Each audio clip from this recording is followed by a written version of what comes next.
డూండి గణేష్ సేవా సమితి ఆధ్వర్యంలో గతంలో మన విజయవాడలో 63 అడుగులు 72 అడుగులు చొప్పున మనం ఈ కార్యక్రమాలు చేయడం జరిగింది గణేష్ చతుర్థి. అలాగే ఈ సంవత్సరం 72 అడుగుల ఎత్తైనటువంటి ఎకో ఫ్రెండ్లీ గణనాథిని మనం ఇక్కడ నిర్మించుకోవడం జరిగింది. మన విజయవాడలో సితారా సెంటర్లో ఉన్నటువంటి విఎంసి గ్రౌండ్లో యొక్క ప్రోగ్రాం జరుగుతూ ఉంది.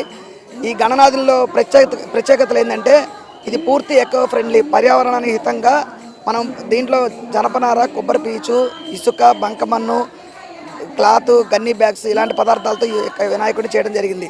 కానీ అనుకోకుండా అకాల వర్షాల వల్ల విజయవాడ అంతా ముంపునికి గురయ్యి మన గ్రౌండ్లో కూడా దాదాపు 3 అడుగుల ఎత్తైనటువంటి వాటర్ వచ్చి మేము దాదాపు 2 నెలల నుంచి 100 మంది వర్కర్లతోటి నిర్విరామంగా కృషి చేసినటువంటి కష్టానికి ఇక్కడ స్వామివారి దర్శనం చూపించలేకపోతున్నానే బాధతోటి మేము ఆ రోజు కమిటీ మెంబర్స్ అందరం కూర్చొని ఇమీడియట్గా ఒక నిర్ణయం తీసుకున్నాం.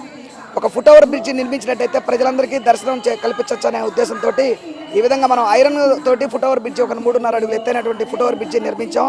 దాంతో ఈ యొక్క ఎంత వరదలు ఉన్నా, ఎంత వాటర్ ఉన్నా సరే జనాలందరికీ కూడా మనం స్వామివారి దర్శనం కలిగించే భాగ్యం కలిగింది. అలాగే ఇదే ప్లేస్లో మనం బాలరాముడు, వారాహి అమ్మవారిని కూడా ఏర్పాటు చేద్దామని అనుకున్నాం. కానీ మొదటి రోజు ఈ వర్షాల కారణంగా పనులు కొద్ది స్లో అవ్వటం వల్ల మెయిన్ ఈ యొక్క గణనాథుడికే ఎక్కువ ప్రిఫరెన్స్ ఇచ్చి ఈ యొక్క విగ్రహాన్ని తయారు చేయడం జరిగింది. పెయింట్లు కూడా తేమగా ఉండటం వల్ల మాకు కొంచెం వర్క్ స్లో అయింది. వినాయక చవితి రోజుకి మనం వినాయకుడి విగ్రహం తయారు చేసుకొని బాలరాముడు అమ్మవారిని ఇద్దరిని కూడా రేపొద్దున ఓపెన్ చేస్తున్నాం. ఇక్కడ ఈ రెండు రేపటి నుంచి భక్తులకి బాలరాముడు అలాగే అమ్మవారు కూడా దర్శనమిస్తారు. కాశీలో మన విశ్వేశ్వరుని దర్శించుకునే ముందు ఉన్నటువంటి గణపతి పేరు డూండి గణపతి. అదే నామకరణంతో మేము మా డూండి గణేష్ సేవా సమితి ఆధ్వర్యంలో ఇలాంటి కార్యక్రమాలు చేస్తా ఉన్నాం. ఇదే గ్రౌండ్లో రానున్న రోజుల్లో, అంటే మేము యాక్చువల్గా 9 రోజులు ఈ ప్రోగ్రాం అనుకున్నాం. కానీ ఇక్కడ ఈ వరదల కారణంగా వాటర్ ఉండటం వల్ల ఇలాంటి ప్రోగ్రామ్స్ కొన్ని మేము అనుకున్నవి చేయలేకపోయాం. దానికోసమే మేము ఈ యొక్క 9 రోజుల కార్యక్రమాన్ని 21 రోజుకి పోస్ట్ పోన్ చేసుకోవడం జరిగింది. 21 రోజులు ఇక్కడ మేము గణేష్ ఉత్సవాలు చేస్తాం.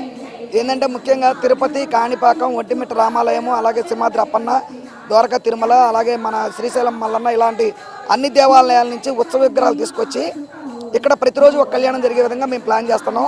కొంచెం గ్రౌండింగ్ ఒకరు క్లియర్ అవ్వాల్సి ఉంది. ఆ వాటర్ అయిపోయి డ్రై అయిన తర్వాత మేము ఇక్కడ ప్రతిరోజు ఉదయం పూట హోమాలు, సాయంత్రం కళ్యాణాలు ఇవన్నీ కూడా చేస్తాం.